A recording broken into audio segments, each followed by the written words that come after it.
देश की आज़ादी के बाद भी यूपी के इस इलाके में चलता है इस राजा का कानून। इस राजा के बोले गए शब्द यहाँ पत्थर की लकीर हो जाती है। जी हाँ, मैं बात कर रहा हूँ रघुराज प्रताप सिंह उर्फ राजा भैया की। राजा भैया अक्सर अपने बेबाक बयान और हरकतों को लेकर चर्चा में रहते हैं। रघुराज प्रताप सिंह के कुंडा में कई सौ एकड़ में फैली उनकी रियासत में आलीशान हाथी घोड़े बंधे रहते हैं। लेकिन अब मामला परिवार का है, क्योंकि राजा भैया की बेटी के आरोप पर उनके बेटे ने जवाब दिया है।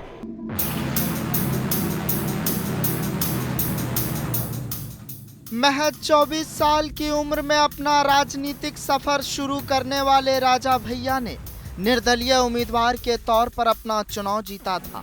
पिछले बार जब वे चुनाव लड़ रहे थे तब उनके खिलाफ प्रचार करने तब के तत्कालीन मुख्यमंत्री कल्याण सिंह कुंडा पहुंचे थे। कल्याण सिंह ने वहां कहा था, गुंडा विहीन गुंडा कराओ, ध्वज उठाओ, दो हाथ। लेकिन बीजेपी उम्मीदवार राजा भैया से चुनाव हार गया था। हालांकि कुंडा को गुंडा मुक्त कराने का नारा देने वाले कल्याण सिंह ने बाद में राजा भैया को अपने ही मंत्रिमंडल में शामिल कर लिया था।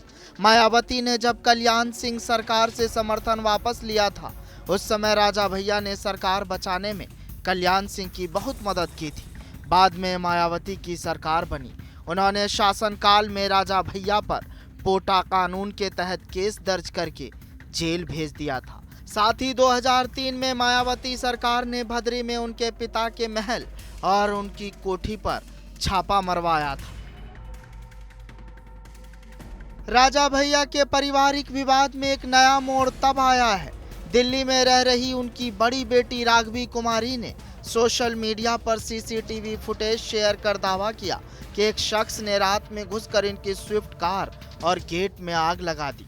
राघवी ने इस बाबत सफदरगंज पुलिस स्टेशन में एफआईआर दर्ज करने के लिए शिकायत दी है। वहीं इस मामले में रघुराज प्रताप सिंह उर्फ राजा भैया के बड़े बेटे शिवराज सिंह भी कूद गए हैं। उन्होंने अपनी बहन राघवी सिंह को अपने सोशल मीडिया अकाउंट से ट्वीट करके उनके सभी दावे को झूठा बताया है। शिवराज प्रताप सिंह ने कहा है, कार जली पड़ोसी की और नौटंकी कर रही है राघवी सिंह। सोशल मीडिया पर राघवी सिंह जिस गाड़ी को अपना बताकर उसे जलाए जाने का दावा कर रही हैं, वो असल में उनके पड़ोसी हेमंत खेरा जी का है। एफआईआर में साफ देखा जा सकता है कि DL 8C AQ 6634 नंबर की मर्सिडीज जली है, जो घेरा जी के नाम से है, ना कि राघवी या किसी अन्य सिंह की। कोई भी जानकार इस फोटो को देखकर समझ जाएगा कि ये स्विफ्ट का इंजन नहीं है, बल्कि मर्सिडीज का इंजन है। किसी दूसरे की जली हुई गाड़ी की फोटो खींचकर उसे अपनी गाड़ी बताकर धूर्तता, चालबाजी और षड्यंत्र करके दाऊ यानी पिताजी और गोपाल काका को झूठे मामले में फंसाना चाहती है। प्रभु श्री की कृपा से इस चालबाजी को सफल नहीं होने दूंगा। अच्छा ही है, चालबाजों का असली चेहरा अब लोगों के सामने आने लगा है। इससे बेचैनी बहुत बढ़ गई है। राजा भैया को शुरू से ही घुड़सवारी, महंगी गाड़ियों और विमान उड़ाने का शौक रहा है। विजयराज के आने के बाद उनके अस्तबल में अब कुल घोड़ों की संख्या 20 हो गई है। जैसे ही यह खबर फैली, बेती राजभवन में इस शानदार घोड़े को देखने के लिए स्थानीय लोगों का तांता लग गया। राजा भैया खुद भी अस्तबल में घोड़े को दुलारते और उसकी देखभाल का निर्देश देते नजर आए हैं। लंबी और महंगी कारों में चलने वाले इस नौजवान की यूपी की राजनीति में अचानक चर्चा होने लगी और ये चर्चा अब तक जारी है। मायावती के शासन में उन पर पोटा कानून के तहत मामला दर्ज करके जेल भेज दिया गया था। लेकिन समाजवादी पार्टी के जीतते ही वो फिर उत्तर प्रदेश की राजनीति के केंद्र में आ गए। राजा भैया के पास करीब 200 करोड़ से ज्यादा चल अचल संपत्ति बताई जाती है। इसमें पैतृक संपत्ति भी शामिल है। राजा भैया को घुड़सवारी का बहुत शौक है। एक बार घोड़े से गिरने से उनकी 2 पसलियां टूट गई। मारवाड़ी नस्ल के घोड़े अपनी बुद्धिमत्ता और वफादारी के लिए दुनिया भर में प्रसिद्ध है।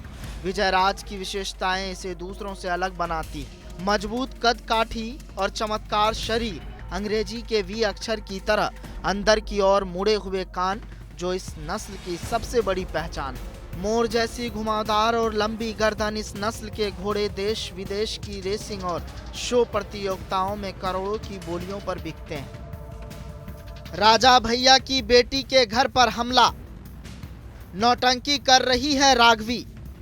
राजा भैया के बेटे का बड़ा खुलासा, दाऊ और काका को फंसाया जा रहा। बेटी के घर पर हमले में आया नया मोड़। दिल्ली में रह रही उनकी बड़ी बेटी राघवी कुमारी ने सोशल मीडिया पर सीसीटीवी फुटेज शेयर कर दावा किया कि एक शख्स ने रात में घुसकर उनकी स्विफ्ट कार और गेट में आग लगा दी। राघवी ने इस बाबत सफदरगंज पुलिस स्टेशन में एफआईआर दर्ज करने के लिए शिकायत दी। वहीं इस मामले में रघुराज प्रताप सिंह उर्फ राजा भैया के बड़े बेटे शिवराज सिंह भी कूद गए हैं। उन्होंने अपनी बहन राघवी सिंह को अपने सोशल मीडिया अकाउंट से ट्वीट करके उनके सभी वादे को झूठा बताया है।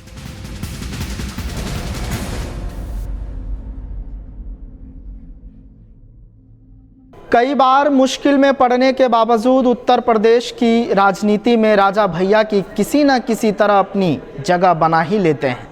यह कहना गलत नहीं होगा कि पूरे यूपी में राजा भैया का सिक्का चलता है। बाहर हर मुश्किल काम को आसान भी कर लेते हैं, हर चुनाव में हार कर भी जीत जाते हैं, लेकिन राजा भैया बाहर से आकर अपने घर में ही हार जाते हैं, क्योंकि मामला परिवार का है। परिवार वाले मामले में लोग जीत कर भी हारा हुआ महसूस करते हैं। फिलहाल इस कहानी में आज के लिए बस इतना ही। जनतंत्र टीवी पर खबरों का सिलसिला जारी रहेगा।